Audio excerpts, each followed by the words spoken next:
এদের জীবনে বাড়ি থেকে দেখাশোনা করে বিয়ে দেওয়ার পর যদি সংসার ভেঙে যায়, লোকে বলে কি করবি বল, তোর ভাগ্যই খারাপ।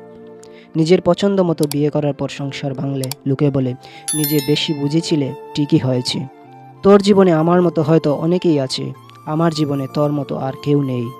আদর্শ স্ত্রী হলো সেই নারী যে স্বামীর আয়ের উপর নিজের চাহিদাকে সীমাবদ্ধ রাখে। যখন ছোট ছিলাম খুব চিৎকার করে কাঁদতাম, যেটা পছন্দ সেটা পাওয়ার জন্য।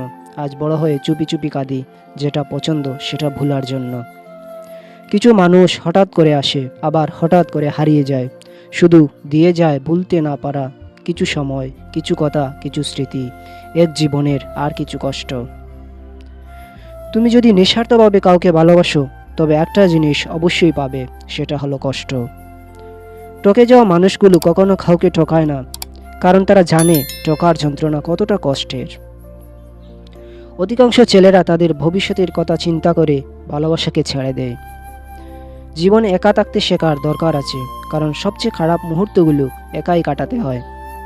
খুব তাড়াতাড়ি কাছে আসা মানুষগুলো খুব তাড়াতাড়ি দূরে হারিয়ে যায়। কাউকে না পেলে জীবন কখনো শেষ হয় না, কিন্তু কাউকে পেয়ে তাকে আবার হারালে জীবনে আর কিছু বাকি থাকে না। নীরবে ভিজে যায় চোখের পাতা, কষ্টের আঘাতে বেড়ে যায় বুকের ব্যথা। জানি না এইভাবে কাটাতে হবে কতদিন। যদি কেউ তোমাকে অবহেলা করে, তবে দোষ তার নয়, বরং দোষটা নিজের, কারণ তুমি তার কাছ থেকে একটু বেশি আশা করেছিলে। ঘুম কি অসাধারণ জিনিস, যদি আসে সব কিছু ভুলিয়ে দেয়, আর না আসলে সব কিছু মনে করিয়ে দেয়। যতদিন সবার কথা সহ্য করতে পারবে ততদিন তুমি ভালো, প্রতিবাদ করলেই তুমি খারাপ।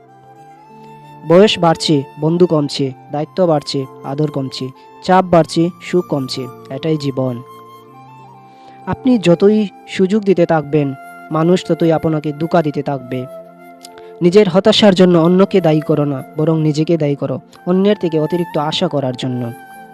কারো দুর্বলতা নিয়ে কখনো মজা করো না, যেটা তোমার কাছে মজার ব্যাপার সেটা অন্যের কাছে কষ্টের হতে পারে।